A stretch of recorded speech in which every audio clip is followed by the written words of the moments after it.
Hello there, I'm Bethany George. I'm the follow-up boss, and one of the keys to connecting and building relationships with your contacts is getting them scheduled for a one-on-one. So let's talk about Calendly. It is such a great tool to use with scheduling, but so often people don't quite know how to use it. So I'm going to set up an account for you real quick and kind of show you some of the things that you need to do. So there at the top, get on the main page, you'll see the sign up button, and you're going to click on that, obviously. And it just like anything else, setting up is pretty straightforward. Now you can start out with picking whichever email that you're going to be as your primary email address. Now, here's a little thing. You can sign up with Google, which is a super easy way of doing it. But if you're ever going to have anybody else getting on here for you, like a VA or an assistant, make sure you log in with actual, a login and a password. This way they can log in as well, because if they're not on your computer, they wouldn't be able to. So I'm going to log in that way to kind of show you an example. Then, of course, you have to go to verify your address. We're going to go do that real quick. You simply just log into the primary email that you have and you will click confirm email. You've done this, I'm sure, in many other programs that you have. Once you're back over in Calendly, it'll simply have you log back in. Now, this right here is your Calendly URL. You can make this pretty much anything you want. It'll let you know pretty quickly if it's not available, but then you can pick something that is easy to remember. This is for all of your Calendly events. This will be your general URL that you'll use. And then you will connect with a calendar. Depending on which one you use, whether it's a Google or it's a Office 365, whatever it may be, pick the one that you want to be using. So I picked the one that I need. All this says here is that Calendly will be connecting with Google to put events in, to check your calendar and make sure everything is working. It'll check for conflicts. It'll make sure it can add, which is really, this is the whole point of it, is to make sure that your calendar is actually open when people are scheduling, so you don't double book. When you first log in, it will ask you what days, what's your available hours. Don't get too caught up in this because you can customize those. Again, this is all the initial getting set, everything set up, and just figuring out who you are and what's the best setup for you. We'll walk through some more of the setup for the individual events here in just a moment as well. So when you first get in, it will have a couple of examples. So here you see 3 of like the typical setups for kind of events. All of these can be renamed, moved around. On the free version, you only have one that you can use at a time. You can create multiple, but only one will be visible on that personalized URL under the free version. Under the paid version, you can have multiple. So here we click one, and this is where we can start customizing it. So remember, it initially says 30-minute meeting. We can change that to whatever you want it to be. And then you can kind of walk through the different pieces and figure out what's the customized things that you want.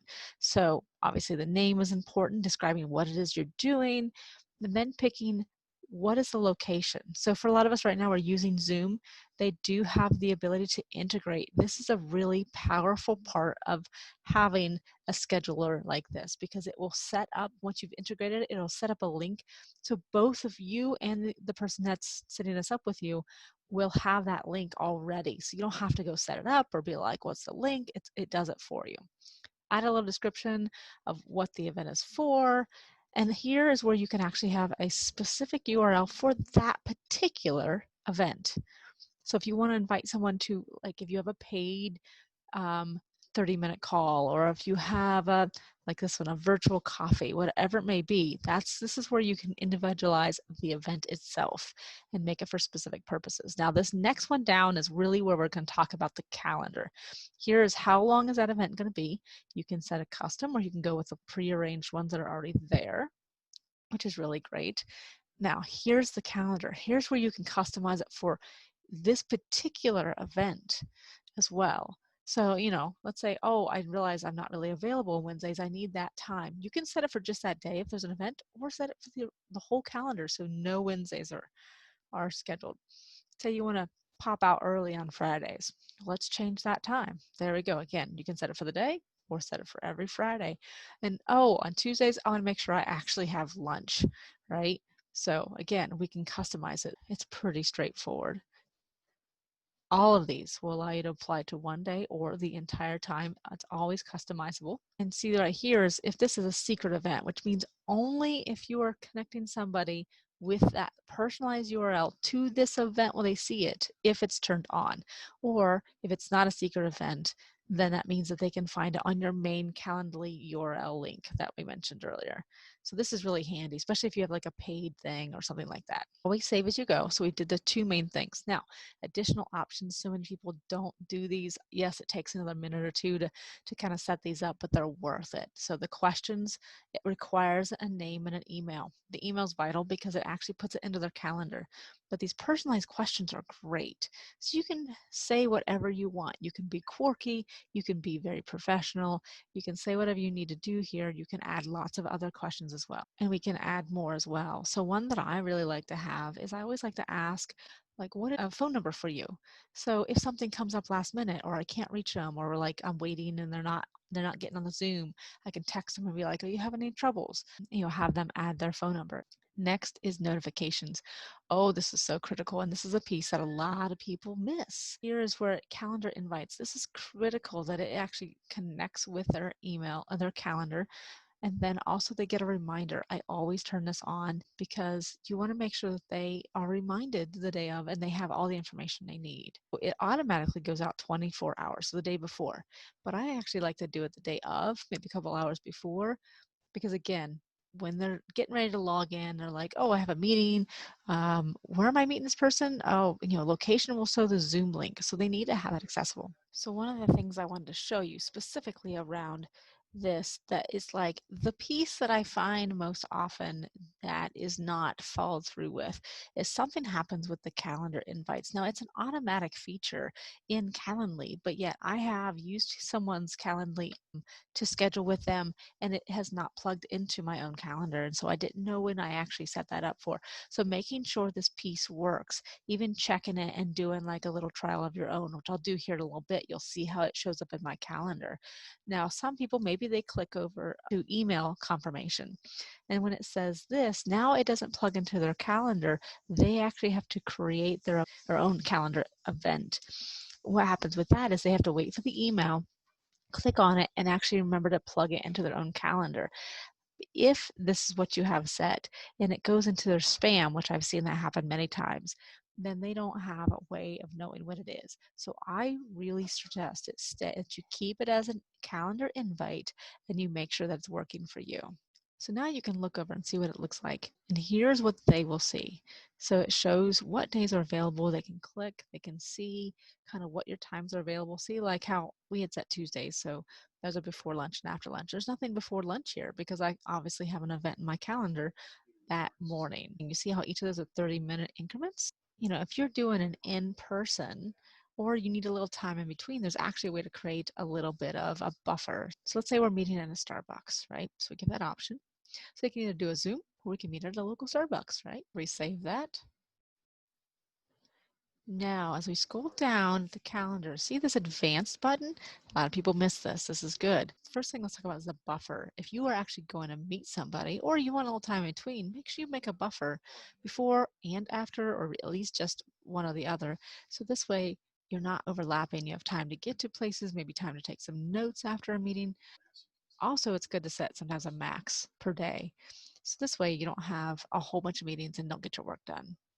So those are some really good things to be aware of that are like extra settings that people don't know exist. But let's go ahead and see what it looks like when we click through it. So here's what they will do. Here's where they'll enter their information. There is all of that. There's the confirmation page. That's what they'll see, and that's what automatically will happen. But if it's not in our calendar, then we don't know it's there. So we want to make sure, again, that it will connect with their calendar and our own so we don't miss an appointment. So here it is in my inbox. There's my calendar that is created with myself, Bethany and Bethany. So here we are on my actual calendar. This is a different inbox, different email. This is the one I set up for myself.